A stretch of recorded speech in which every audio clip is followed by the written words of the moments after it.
जय Hind students. Now आज मैं आपको 10th स्टैंडर्ड के first chapter how to do in the exam, what mistakes you should avoid and how you have to write the exam in a proper way, आज उसके बारे में हम लोग बात करने वाले हैं। ठीक है, फर्स्ट चैप्टर का नाम है linear equations in two variable. Getting? So firstly let's come to the chapter first, then in between only I will tell which question will be for the 1 mark, what kind of question will be for the 2 mark, 3 mark and maybe for the 4 mark. Linear equation पे very first sub topic is solve the equation by graphical method. Right? From this question you are having 1 mark question is 99% for 1 mark there is a question, or many times for 2 marks also the question. How the question is for 1 mark? For 1 mark the question is in MCQ. And what kind of question is that? Now suppose to draw a graph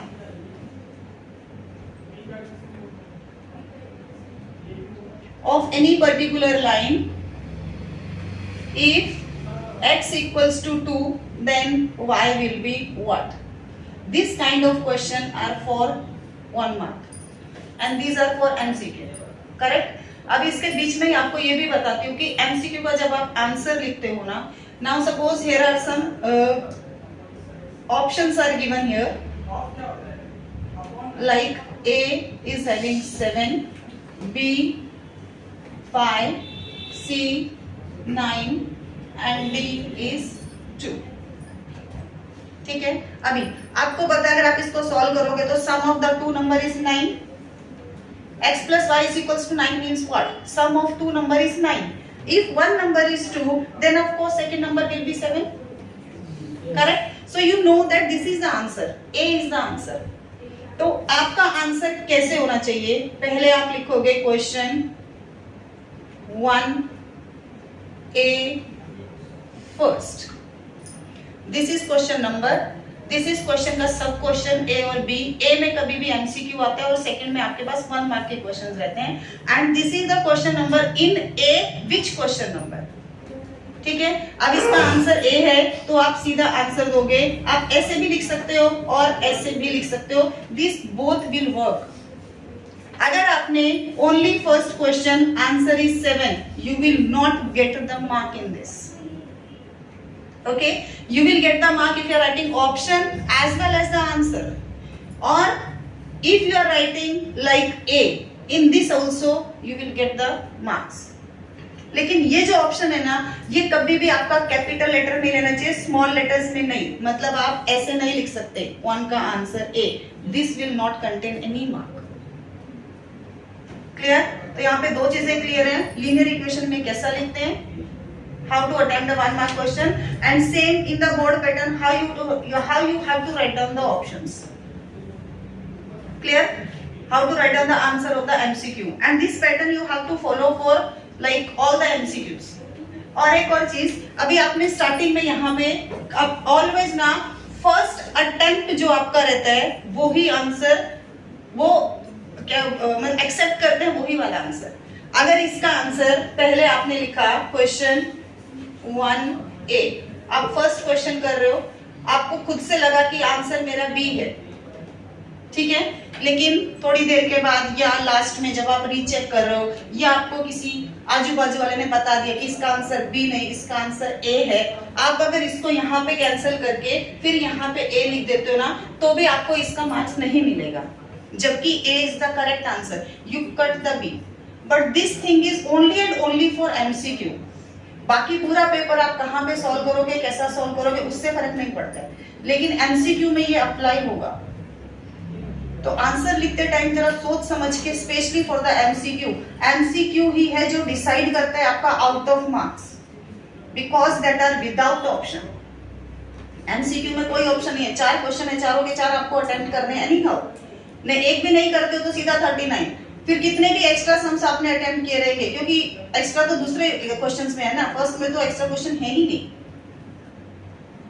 समझ में आया? और same question many times come for the 2 marks also. How is that? Like this, one equation has been given, suppose the same equation if I am taking, this is the equation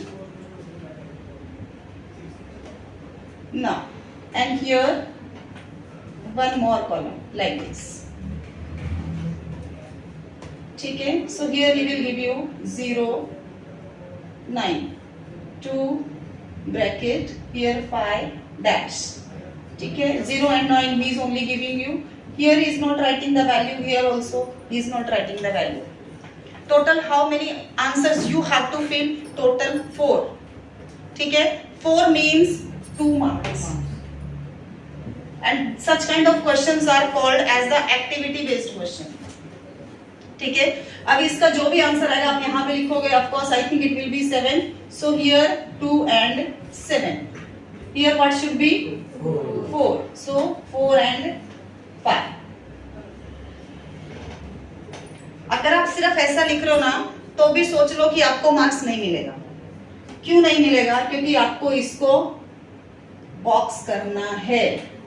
activity questions में अगर आप box नहीं बनाते हो आपको marks नहीं मिलता है, भले ही आपके सारे आंसर्स करेक्ट हैं. Now there is no question कि हाँ ये बॉक्स आपका पेन से होना चाहिए, पेंसिल से होना चाहिए, कुछ ऐसा जरूरी नहीं रहता. आप पेंसिल से बनाओगे तो भी चलता है, ये लैंग्वेज नहीं है. और पेन से बनाओगे तो भी चलेगा. ठीक है. ऐसा कुछ नहीं है. बस ये चीज ध्यान में रखना कि बॉक्स के अंदर ऑपरेशन नहीं होता है. ऑपरेशन वो पेट फाड़ने वाला ऑपरेशन नहीं. ऑपरेशन मतलब 4 बेसिक ऑपरेशन है आपके पास, plus minus multiply and divide. तो जब भी आप लिख रहे हो ना ऐसा क्वेश्चन, कोई एक्टिविटी वाला क्वेश्चन, तो उसके अंदर आप फॉर एग्जांपल अभी ये एक बॉक्स है, यहाँ पे 10 आना चाहिए था. This was the fill up, this is not the fill up. And direct वो आपको यहाँ पे भी एक बॉक्स देता है. ठीक है. अभी आपको पता है यहाँ पे 10 है, आपने लिखा भी 10 है, आपने यहाँ पे 5 भी लिखा है. ठीक है. लेकिन आप आदत से मजबूर होते हो कभी कभी, यहाँ पे आपने इसको ऐसा कैंसिल करके 5 लिख दिया, तो इसका मार्क्स आपको नहीं मिलेगा, सिर्फ इसका मार्क्स मिलेगा. समझे? बॉक्स में उसको जो वैल्यू चाहिए वो ही चाहिए, उसमें आप कुछ भी कैंसिल या ऐसा कुछ नहीं करोगे. क्लियर है? और बॉक्स में अगर प्लस होगा तो भी सपोज यहाँ पे 8+2 आता, आप 8+2 in the box do not right, just write down, do in your mind. Extra step अपनी मर्जी से आप कहीं पे रफ में करो या इधर एक्स्ट्रा स्टेप आप लिख सकते हो, लेकिन बॉक्स के अंदर सिंगल वैल्यू ही आएगी. समझ में आया? और जब भी आप एक्टिविटी वाला क्वेश्चन करते हो ना, तो जो क्वेश्चन में उसने दिया है, जो भी जितने भी स्टेप्स दिए हैं, that you have to write. सिर्फ बॉक्स करके उसका आंसर लिखोगे तो आपको मार्क्स नहीं मिलता है. Like last to last year और last year don't remember exactly, एक व्हाट टू से इनवॉइस आया था. इनवॉइस में स्टार्टिंग में क्या रहता है, आप एड्रेस लिखते हो सेंडर का, फिर बाद में कस्टमर का, ये सब रहता है. उसके बाद वो आपके पास जो इनवॉइस के कॉलम्स होते हैं वो रहते हैं. और आपके पास फिलअप क्या करना था कि आपको जो कैलकुलेशन थी ना, प्लस माइनस करके आप जो भी मल्टीप्लाई करके, सिर्फ वो था पहले का पूरा चीज, जबकि वो भी बहुत बड़ा होता है. ये एड्रेस, ईमेल एड्रेस दोनों का, जीएसटीआई नंबर दोनों का, सब कुछ था. अगर आपने पूरा बॉक्स भी सही किया है और आपने वो पहले वाला जो इन्फॉर्मेशन है वो नहीं लिखा था ना, मार्क्स नहीं है. ठीक है. तो जो वो कर, जितना भी उसने आपको खुद से दिया है ना, वो पूरा का पूरा तो आपको लिखना ही है कैसे भी. मैथ्स 2 में भी अगर उसने एक्टिविटी सम क्वेश्चन में आपको डायग्राम ड्रॉ करके दिया साइड पे, तो you have to draw the diagram. And if you have written something, numbers और maybe naming of the diagram, that also you have to write. Suppose right angle triangle, he written the name of the sides like 5 cm, 3 cm on the diagram itself. You have to do that also. You have to draw that also. You have to write also that. Clear? Clear है इतना? So this is the graphical method. But afterward, you have to draw the graph for maybe 3 marks or for maybe 4 marks or maybe for 3 marks. ठीक है. Graph draw करने के लिए आपके पास 2 equations होती हैं. I am dealing with this only right now. Suppose I don't know, whatever will be the solution, randomly I just written any. तो firstly you have to make the table. Write the table in the proper way, like this. Here at least 4 values you have to write. At least 4 values.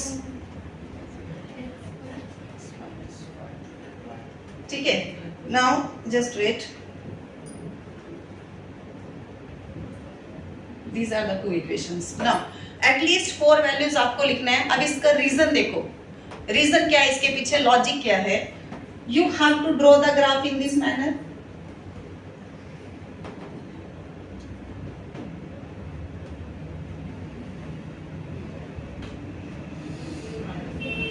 It is compulsory to write.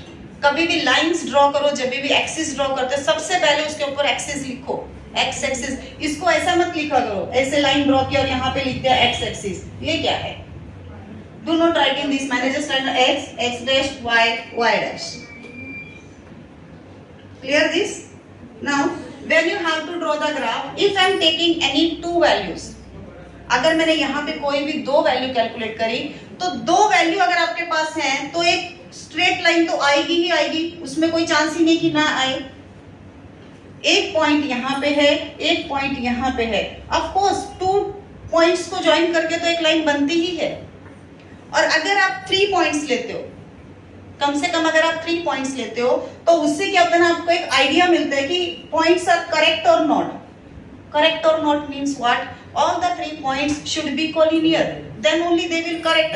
Otherwise, you are making somewhere mistake in finding the values. Clear? तो इससे पता चलता है कि आपके तीनों के 3 points collinear हैं, तो this would be okay. I'm not saying this is not right.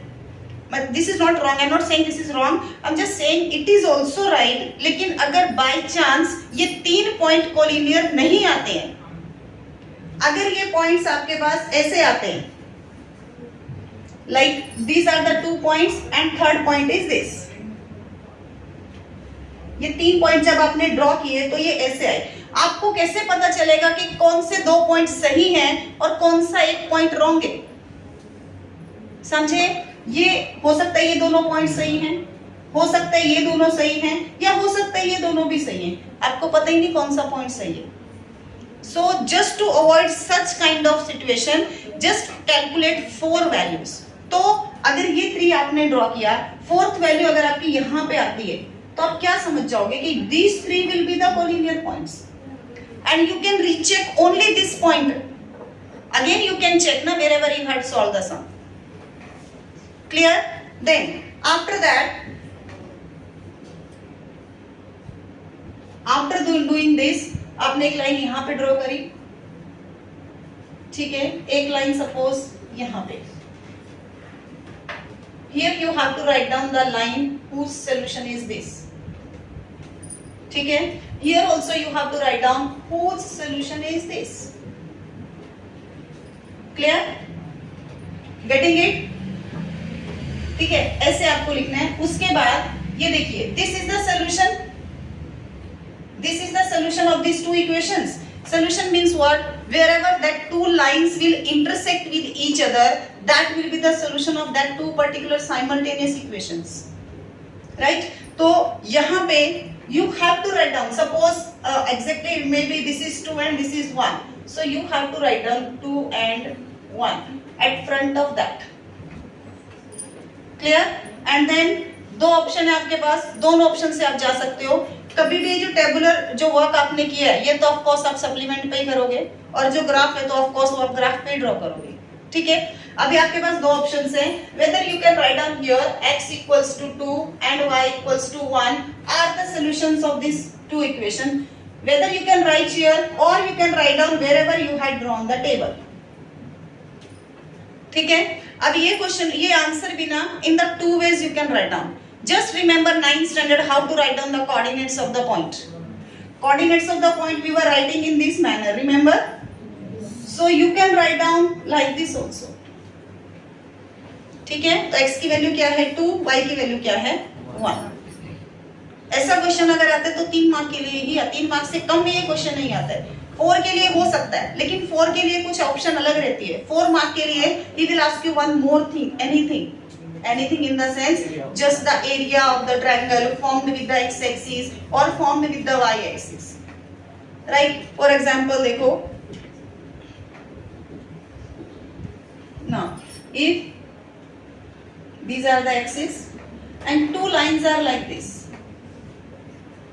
these are the equations. Any equation, ये equation आपके पास 1 थी, and this is for the equation second, ठीक है। Now these are the solution for this. Suppose ये value 4 है और ये 2 है, so x equals to 2 and y, sorry, x equals to 4 and y equals to 2 are the solutions for this. इतना तो अब तक हो गया जो मैंने अभी तक बताया आपको, ठीक है। इसके बाद अगर ये क्वेश्चन 4 मार्क का है, so one more thing he will ask you, like find out the area of the triangle formed, लेकिन ये भी आधी इंफॉर्मेशन है, फॉर्म्ड विद x एक्सिस और may be formed with y axis. लेकिन ये जो मैंने ड्रॉ किया इसमें जो ट्रायंगल फॉर्म हो रही है ना, वो सिर्फ x एक्सिस के साथ ही फॉर्म हो रही है। y एक्सिस के साथ में देखो, अगर मैं इसको if I'm going to increase then only no triangle will be there, it will be quadrilateral, 4 sides are there, triangle यहीं पे है, ठीक है। और area of the triangle is half into base into height. Now the question is, you don't have the base and height of this, but if this is 1, this is 2, this is 3, 4 and this is 5, coordinates ऐसा ही लिखते हैं हम लोग, ठीक है। तो base क्या है, दिस इज द बेस। पहले तो ट्रायंगल किधर दिखाई दे रही है, ये दिख रही है triangle, correct. In this triangle this is base and this is height, ठीक है। अभी इसमें भी ऐसा जरूरी नहीं है कि आप फाइंड आउट करके दिखाओ that base of the triangle is 5 - 2, जैसे आप लाइन का डिस्टेंस निकालते थे 9th स्टैंडर्ड में, ध्यान में है, उतना कुछ जरूरत नहीं है। You just directly can write down base of the triangle with x axis is 3 units, that is 5 - 2, 3 units. Height is directly from here to here and this is 2, देखिए इधर कहां पे 2 पे है, so here base will be 3 units, height will be 2 units, then area of the triangle will be half into base into height, 2 and 2 getting cancelled, 6 square units. Do not write here meter, sorry 6 not 3 only.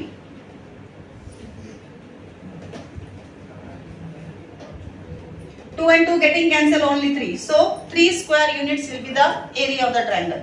अब इसमें इतना भी अगर solve कर दिया, ये आपका 1 mark के लिए था, पूरा 3 मार्क तो आपको मिल चुके थे जब आपने ग्राफ ड्रॉ कर दिया, ठीक है। ये एरिया के लिए आपके पास 1 मार्क था।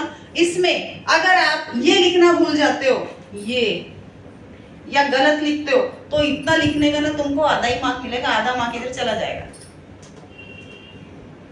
समझे। तो अगर कंप्लीट 4 का 4 मार्क चाहिए तो माइन्यूट चीजें तुमको दिमाग में रखनी है, ध्यान में रहेगा,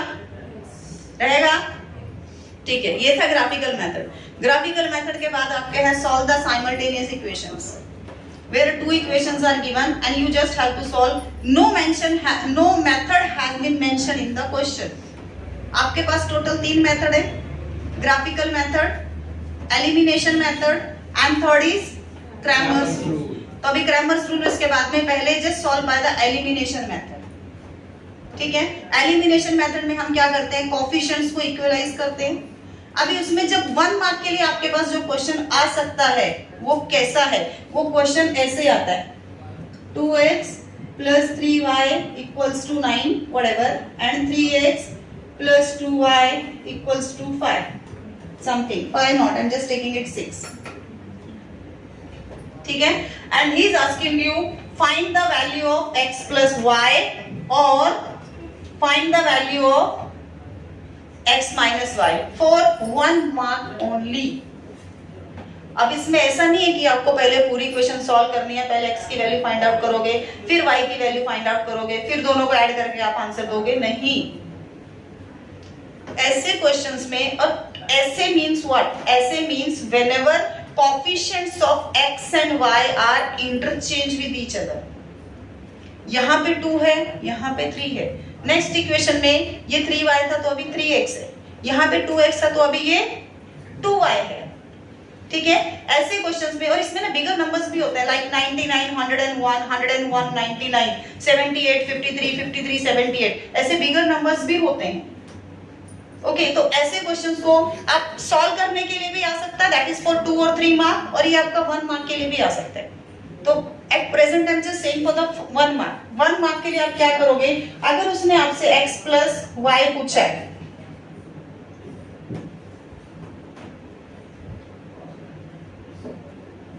अगर वो आपसे x प्लस वाई पूछ रहा है तो आप क्या करोगे, just add these two equations by adding, is it 5x plus 5y equals to 15?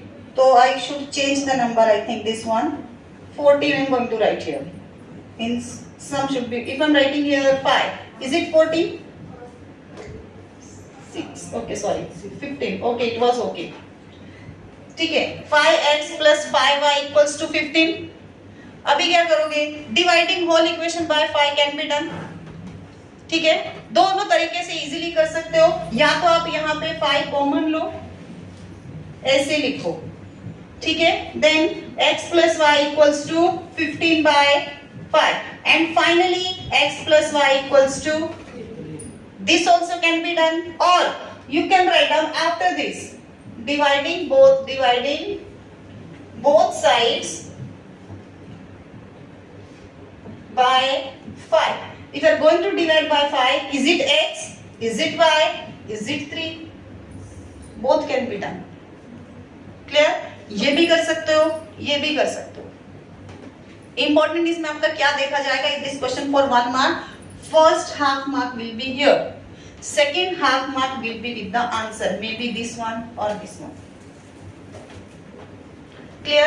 और ऐसे क्वेश्चन में जब भी आपको x माइनस वाई की वैल्यू पूछता है तो कहां पे आपको कंफ्यूजन हो सकता है वो देखो।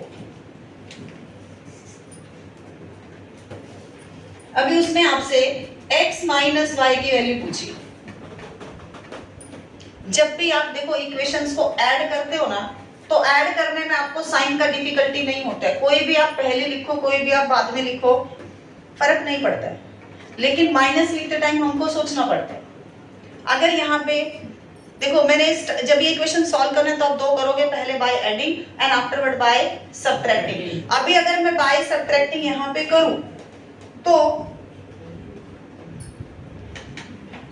सब्ट्रैक्ट अगर करोगे तो साइन चेंज होगा compulsory, correct. Now 2 minus 3 minus 6, then 3 minus 2 and then 9 minus 6 3, correct. अभी उसने आपसे क्वेश्चन पूछा था x माइनस वाई का, आप आंसर किसका दे रहे हो, अगर इसको मैं ढंग से लिखूं ना तो ये होता है, अगर मैंने पॉजिटिव वैल्यू पहले लिखी तो x माइनस वाई और y माइनस x में डिफरेंस है, क्लियर।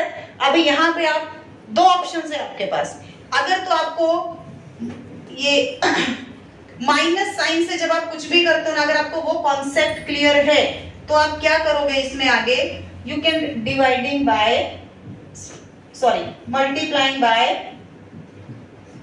-1। जब आपने -1 से मल्टीप्लाई तो minus into minus become plus into minus become, so this become minus now and this become -3।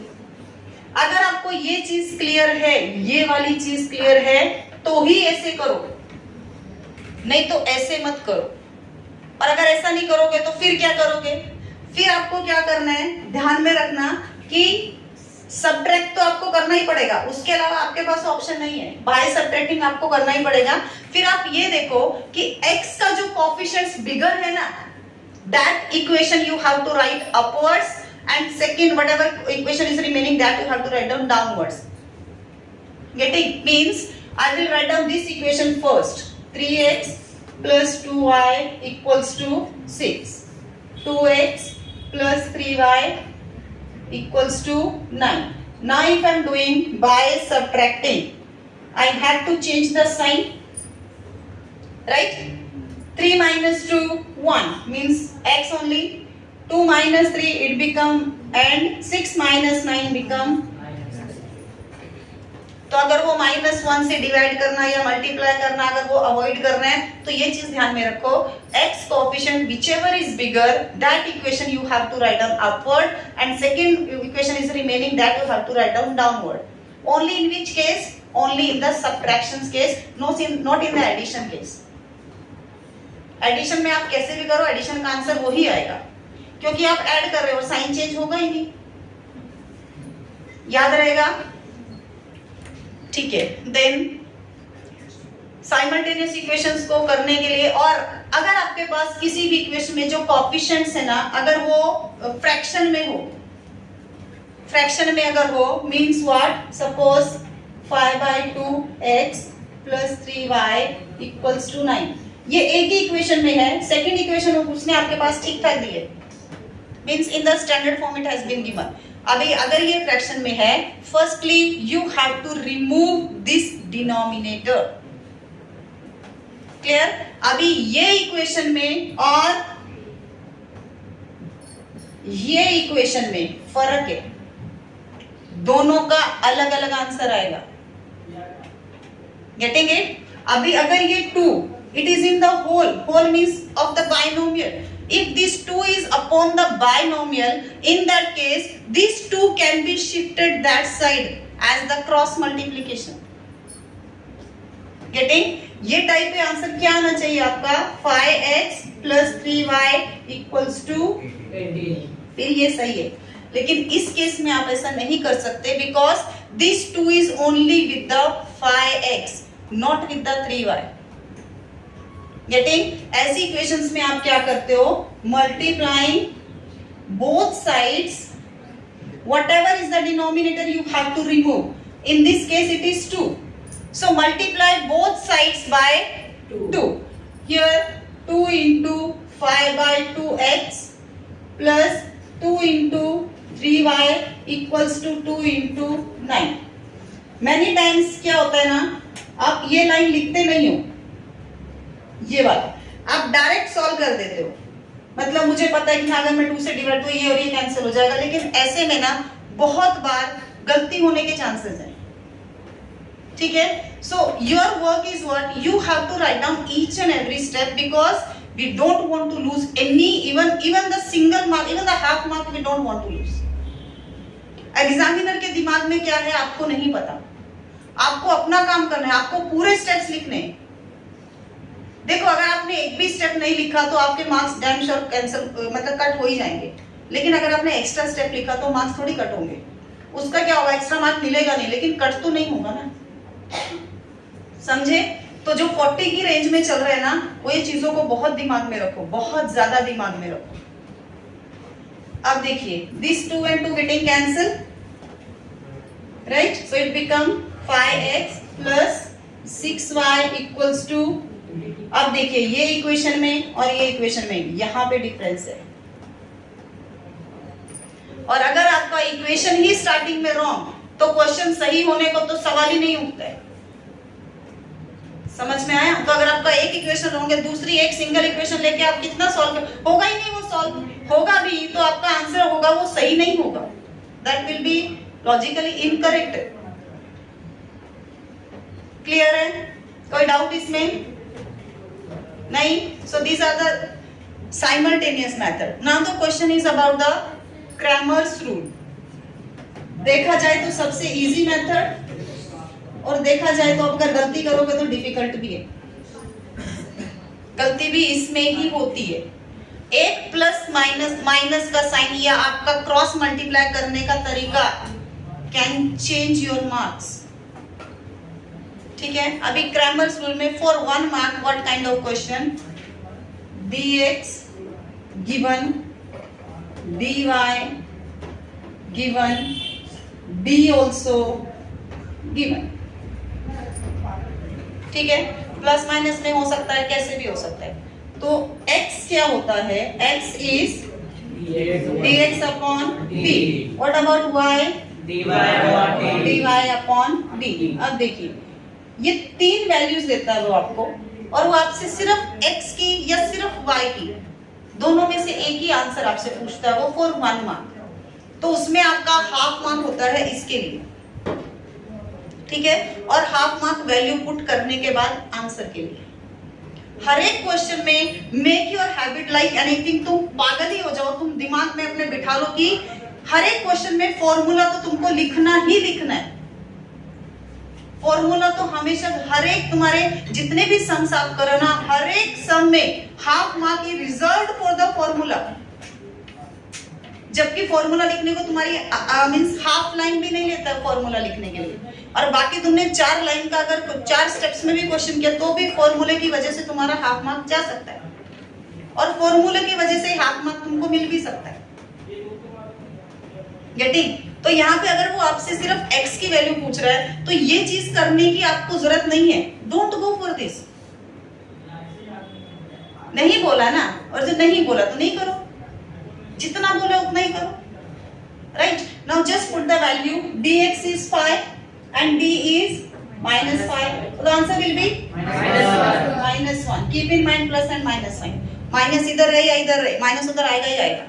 Rules याद रखो, multiply divide, plus into plus, minus into minus, और plus into minus. तो कोई भी अगर एक माइनस है तो आपका आंसर माइनस में ही आएगा। अगर ये दोनों नेगेटिव होते तो कैंसिल होके आपका आंसर आता पॉजिटिव, और अगर दोनों पॉजिटिव हैं फिर तो पॉजिटिव ही है। समझे? और फिर है आपके पास एक्चुअली क्रैमर्स रूल, जिसके लिए चांसेस हैं 3 मार्क का क्वेश्चन आने के लिए। 3 मार्क, क्रैमर्स रूल का 3 मार्क के लिए क्वेश्चन आता ही आता है। और अगर उसने मेंशन किया ना क्रैमर रूल से करो, तो आप किसी भी दूसरे मेथड से मत जाओ। अगर उसने बोला है साइमल्टेनियस इक्वेशन सिर्फ सॉल्व करो, कुछ मेथड मेंशन नहीं है, तो आपकी मर्जी, आप कैसे भी करो। समझे? नाउ क्रैमर्स रूल में suppose can you please tell me any of the equation for the Cramer's rule?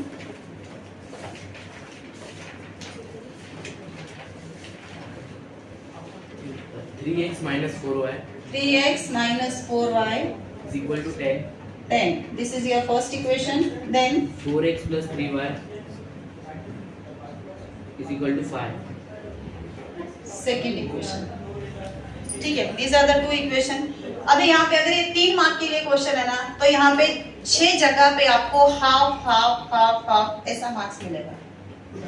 ठीक है, कितनी जगह पे? 6 जगह पे। अगर कोई भी एक चीज आप चूक गए 6 में से, अगर एक भी आपने लिखा या गलत लिख दिया तो फिर मार्क्स नहीं मिलेगा। ठीक है, अभी यहाँ पे कंफ्यूज करने के लिए क्या मिलता है? अगर आपको क्रैमर्स रूल अच्छे से आता है, वो आपको कंफ्यूज कैसे करता है? वो ऐसे करेगा,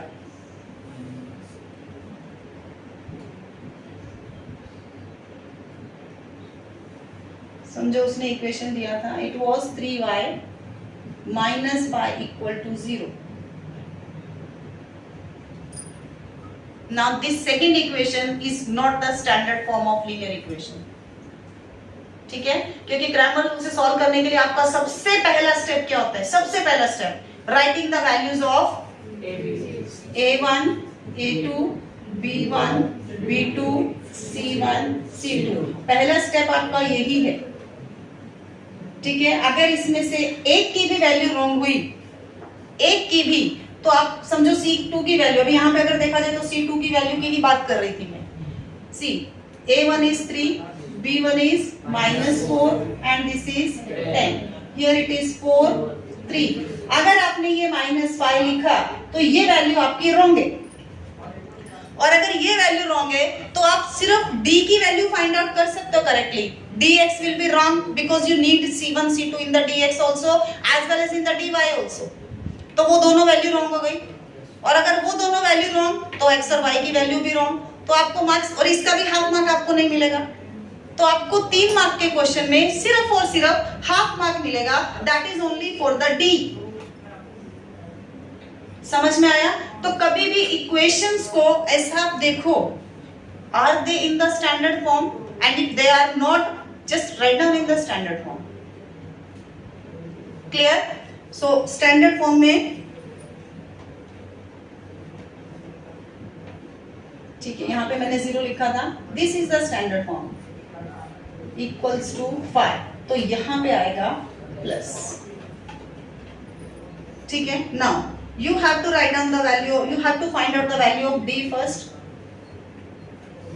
Clear? D में डी कैसे फाइंड आउट करते हैं? A1, A2, B1, B2. dx कैसे फाइंड आउट करते हैं? C1, C2, B1, B2. dy कैसे फाइंड आउट करते हैं? A1, A2, C1, C2. ये अगर आपको याद है ना तो आराम से आप कर सकते हो। सिर्फ वैल्यूज पुट करनी है and then the operation will be there. ठीक है, अभी एक सिर्फ मैं डी की वैल्यू फाइंड आउट करके दिखाती हूँ। अगर मुझे डी की वैल्यू फाइंड आउट करनी है so I have to write down A1, A2, B1, B2। ठीक है, हर बार आप ऐसा डाउन टू डाउन जाते हैं, ऐसा कुछ नहीं। आप एक सिंगल लाइन में एनफ पेपर का स्ट्रेंथ एनफ विड्थ रहता है उसका, एक बार में यहाँ तक आपका आंसर आ सकता है फॉर द डिटर्मिनेंट। ठीक है, अभी इसमें जो मैं बताना चाह रही थी ना कि आपको सही से करना है, वो सही से क्या था? अब इसमें ये ऐसे है, ठीक है, आपको एक तरह से क्रॉस मल्टीप्लाई के जैसा करना है। You have to find out the difference of that.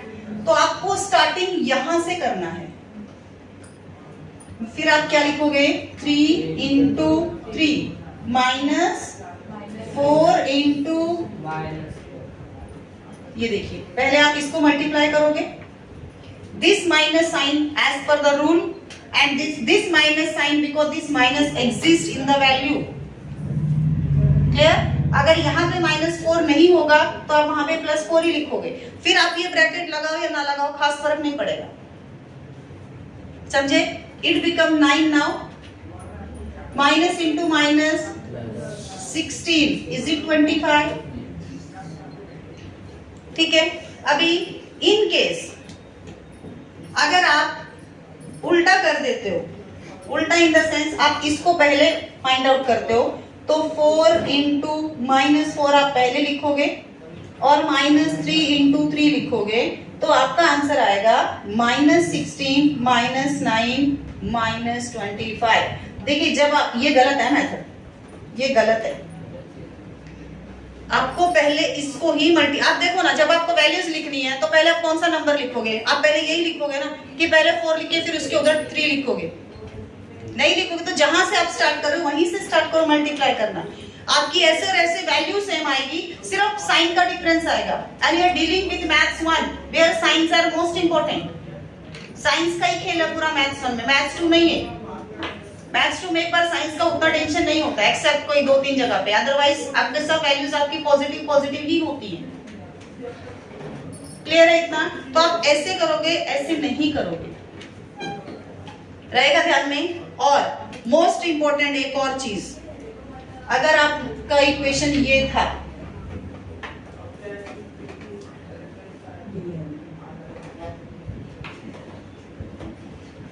आपने डी की वैल्यू फाइंड आउट कर दी और करेक्ट फाइंड आउट करिए। आपने dx की वैल्यू फाइंड आउट करी है, वो भी करेक्ट है। dy की वैल्यू फाइंड आउट करी है, वो भी करेक्ट है। आप हैबिचुएटेड हो इससे, आप इससे ये भी आपकी वैल्यू करेक्ट है, और आपने जो वैल्यूज लिखी थी ना एबीसी की, वो भी वैल्यू करेक्ट है।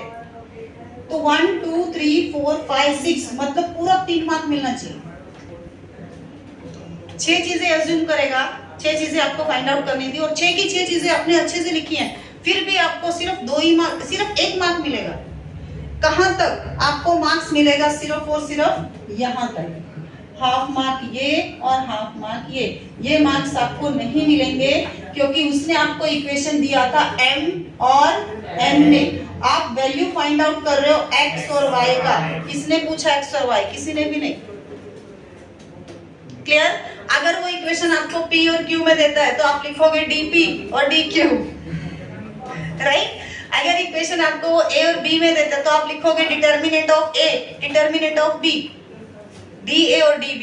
ये चीजें ना बहुत ध्यान में रखने वाली है, जो तुमको लास्ट के 10 मिनट अपने आप को फ्री कर दो पेपर में। लास्ट के 10 मिनट तुमको सिर्फ क्वेश्चन नंबर चेक करना है, फाइनल आंसर लिखा है कि नहीं वो चेक करना है, और ऐसी सिली मिस्टेक्स कहीं पे तो नहीं करी है वो चेक करना है। मतलब लास्ट के 10 मिनट तुम सिर्फ मुझे याद करना कि मैंने क्या क्या बताया था। समझे? बोर्ड तुम्हारी आंखों के सामने बोर्ड होना चाहिए। मेरी शक्ल आई तो भूल जाओगे, ये भी गारंटी है। मेरी शक्ल मत याद करना, मुझे पता तुम सब भूल जाओगे। ठीक है, ये याद करना कि हाँ ऐसे सब में हमने क्या सीखा था। मार्क्स जाता भी है तुम्हारा, गया भी है 1-2 बार, समझे? तो ये चीज ध्यान में रखना। हाँ, तो क्रैमर्स रूल के बाद और क्या है फिर? Word problem. नहीं, reducible terms. One more thing is here, where you are having the questions like 4 upon x plus 3 upon y equals to 9, है ना ये टाइप के सम्स? है ना? अभी देखा जाए तो ये लीनियर इक्वेशन है ही नहीं, और उसने आपको बोला है सॉल्व इट। तभी लीनियर इक्वेशन का ही चैप्टर में ऐसे सम्स आ सकते हैं, दूसरे किसी चैप्टर में ऐसे सम्स नहीं आएंगे।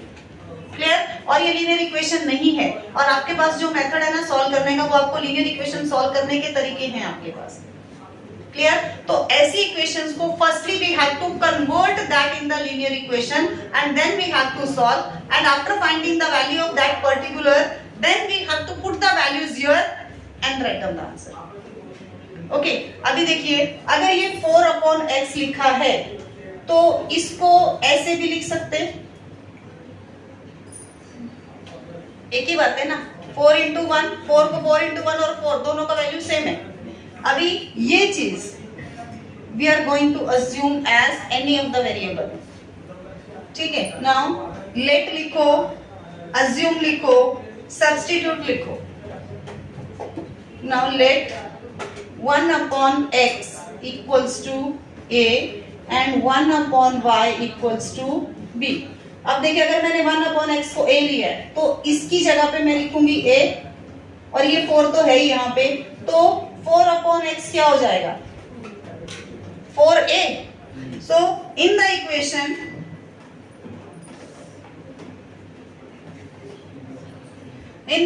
I will write down 4a plus 3b equals to 9। तो ये हो गई आपके पास, क्योंकि इसको अगर आपने फर्स्ट सेकंड नंबर दिया है तो ऑफ कोर्स आप इसको थर्ड ही दोगे, इसको फिर आप और कुछ तो नहीं दे सकते। समझ में आया? फिर one more equation you are having.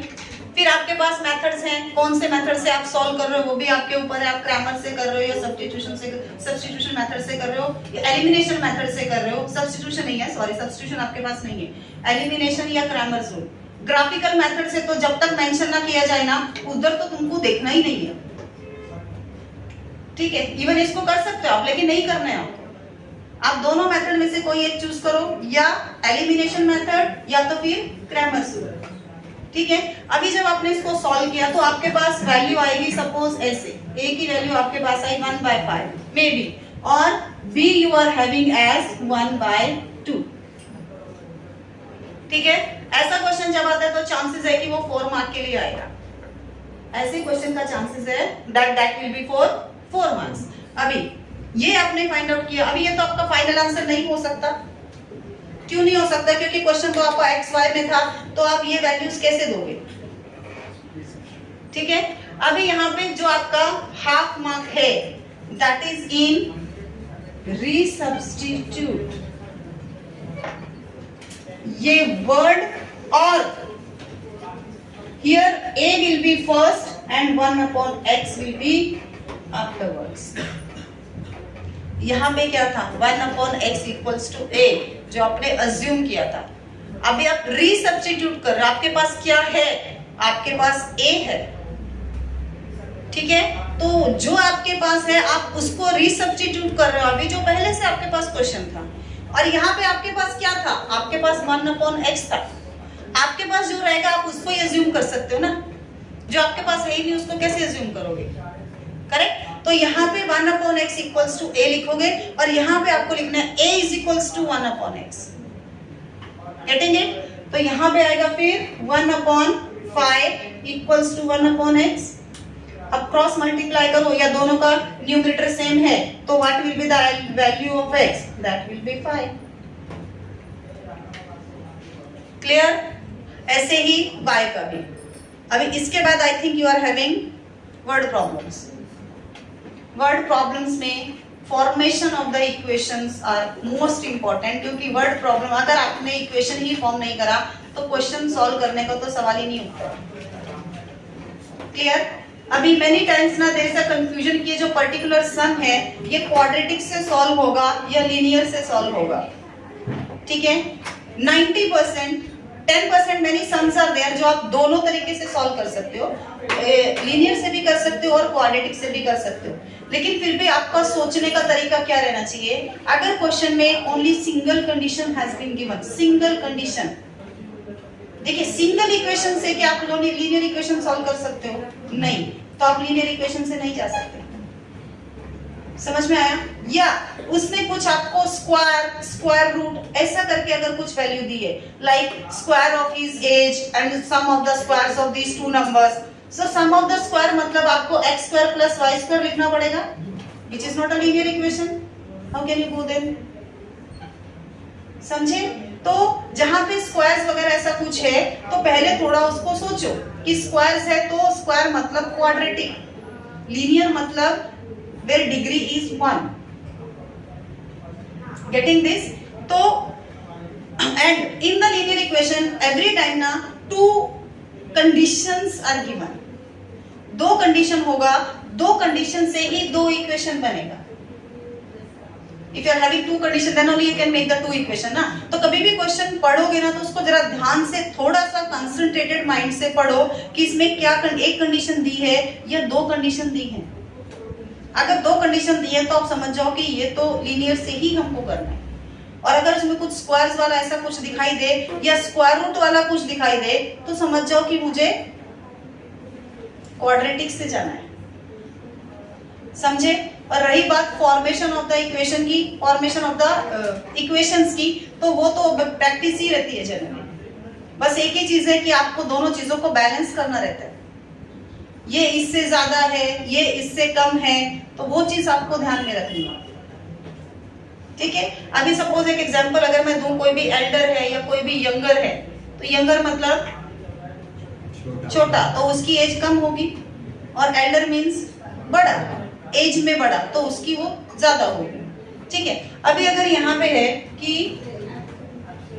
2 persons है, suppose K and P, 2 persons are there, इसका एज x है और इसका y है, अगर लीनियर इक्वेशन की बात करें, and he is saying that difference between their edges is 4, difference between their edges is 4, that means difference मतलब ऐसे लिखूं या ऐसे लिखूं, तुमको नहीं पता। समझ में आया? तुमको नहीं पता, अभी तक एक ही कंडीशन पढ़ी है मैंने, दूसरा कंडीशन नहीं पढ़ा है। समझे? मे भी दूसरे कंडीशन में वो कुछ ऐसा लिंक देता है या कुछ ऐसा हिंट देता है कि अगर बिगर की एज 2 साल पहले इतनी थी, वो उसका डबल हो गई, वो ट्रिपल हो गई, तो जब आप एज्यूम करोगे ना तो आपको लिखना पड़ेगा let bigger persons age will be this और younger persons will be age is this, और द स्मॉलर, ऐसे ही नंबर्स के बारे में भी होता है, let the smaller number be x, let the that bigger number is y। आपको ये लेटर जो वर्ड है स्मॉलर, बिगर, ये सब आपको मेंशन करना पड़ेगा, तभी आप कंडीशन अप्लाई कर सकते हो।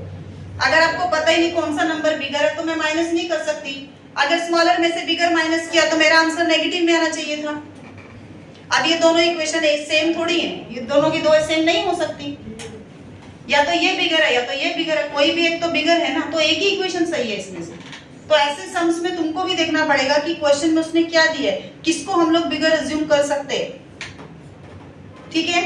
और एक सम आपके पास रहता है जो I think that is of linear में हो सकता है कि अगर उसने ट्रायंगल्स के एंगल्स का कुछ रिलेशन दिया है, smaller angle will be double than another angle and third angle will be the sum of the two angles, ऐसा करके, तो यहाँ पे भी एक ही कंडीशन दी है, लेकिन यहाँ पे जो सेकंड कंडीशन है ना, you can apply your knowledge, खुद का दिमाग चलाओ थोड़ा सा। क्या करोगे, एंगल सम प्रॉपर्टी होती है तो एक इक्वेशन आप खुद से बना सकते हो क्योंकि एंगल सम प्रॉपर्टी है।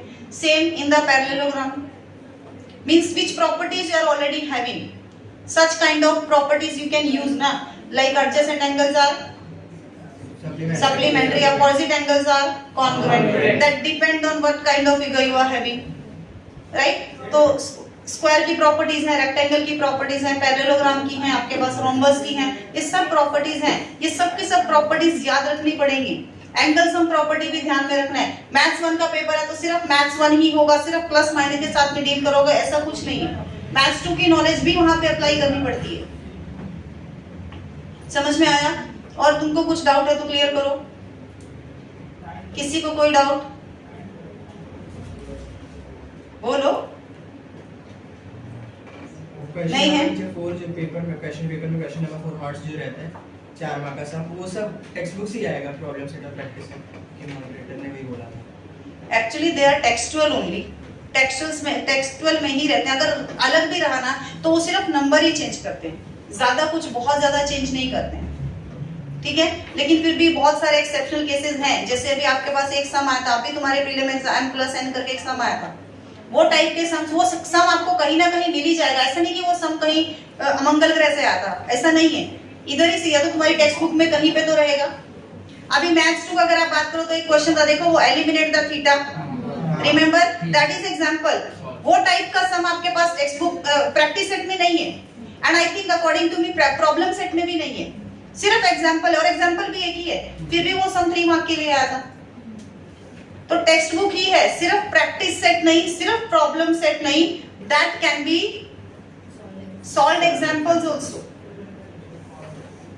Getting it? तो इक्वेशंस की तो प्रिपरेशन तुमको करनी ही करनी है। हाँ, एक चीज और, अगर आपके पास क्वेश्चन आता है अपस्ट्रीम और डाउनस्ट्रीम वाला, वहां पे तुमको हमेशा कंफ्यूज होता है किधर x प्लस y आएगा, किधर x माइनस y आएगा, ठीक है। देखिए, एक होता है डाउनस्ट्रीम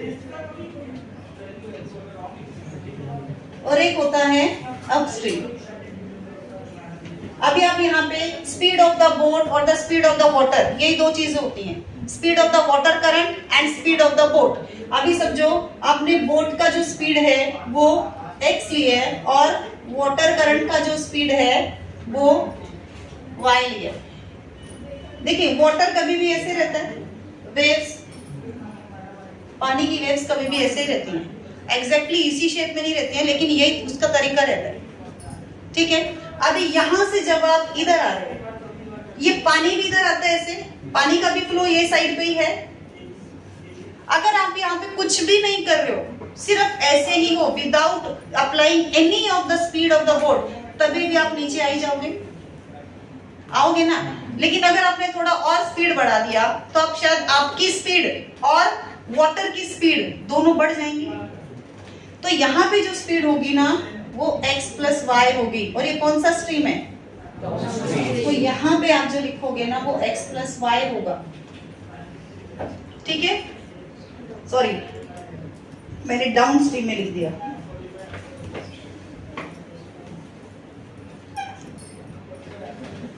ये आएगा, ठीक है। और अप स्ट्रीम में जब आप जा रहे हो, अभी ये जरूरी नहीं है अप स्ट्रीम में हो, मैंने ऐसा थोड़ी बोला कि ये पानी ऐसे जा रहा है, ये पानी ऐसे भी तो जा सकता है, पानी इधर से आ रहा है कि इधर से आ रहा है, मैंने ऐसा कुछ मेंशन तो नहीं करा ना। लेकिन जब आप अप स्ट्रीम जाते हो तो ऑफ कोर्स वो पानी इधर से ही आ रहा होगा ना। अभी वो जो प्रेशर, जो उसकी स्पीड है, अगर आप यहीं पे, तो वो आपको धकेल के नीचे लेके आएगा। तो आपकी स्पीड कभी भी वाटर करंट की स्पीड से ज्यादा होनी चाहिए, तभी आप उसमें कॉप अप कर सकते हो ना वो पानी में, जब आपकी स्पीड ज्यादा होगी। तो ये वाटर करंट है, x था, आपकी स्पीड कितनी है? ज्यादा है, तो आप, लेकिन वो आपकी स्पीड को कम तो कर देगा ना, आपकी स्पीड को वो कम कर देगा। जितना स्पीड से आप जा रहे हो थोड़ा उसका भी स्पीड है, तो आपको थोड़ा और। कभी ब्रिज पे चढ़ते हो क्या? ब्रिज पे चढ़ते हो या साइकिल चलाए कभी ब्रिज पे जाते हुए? अगर आप ब्रिज पे से ना, आप यहाँ पे ब्रिज है और ये ब्रिज है, से आप यहाँ ब्रिज से अगर इधर आ रहे हो तो क्या होता है ना, आपको पैडलिंग भी करने की जरूरत नहीं रहती, आप सिर्फ ऐसे और मस्त में एंजॉय करते हो, ये ऐसा करके। लेकिन जब आप इधर चढ़ते हो ना, और समझो कुछ एयर प्रेशर भी है, बहुत टाइम अगर सामने की हवा रहती है तो साइकिल चलाने को बहुत दिक्कत आती है। तो क्या होता है, आपको बहुत ज्यादा प्रेशर लगाना पड़ता है, आपको वो हवा से ज्यादा प्रेशर लगाना पड़ता है। तो इसलिए जब अपस्ट्रीम में जाते हैं ना, तो आपकी स्पीड और बोट की स्पीड को आपको वो क्रॉस करके जाना है। तो आपको वहां पे माइनस यूज करना होता है। समझ में आया? तो बोर्ड अभी यहाँ पे क्या होगा, क्योंकि आपका स्पीड ये था और वाटर करंट को आप उसको क्रॉस करके जा रहे हो, तो इसलिए यहाँ पे x माइनस वाई आएगा। ठीक है, अभी ऐसे ही एक क्वेश्चन ऐसे भी हैं जहां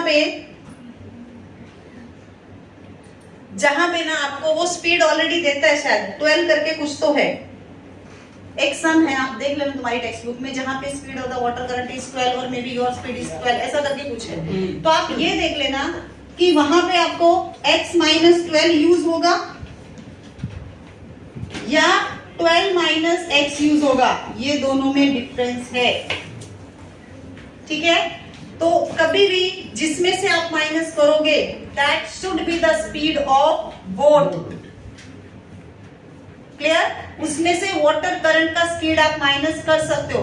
बोट की स्पीड में से, सॉरी, वाटर करंट की स्पीड में से खुद का स्पीड माइनस करोगे तो फिर समंदर में रह जाओगे, फिर बाहर ही नहीं आ पाओगे। क्लियर है?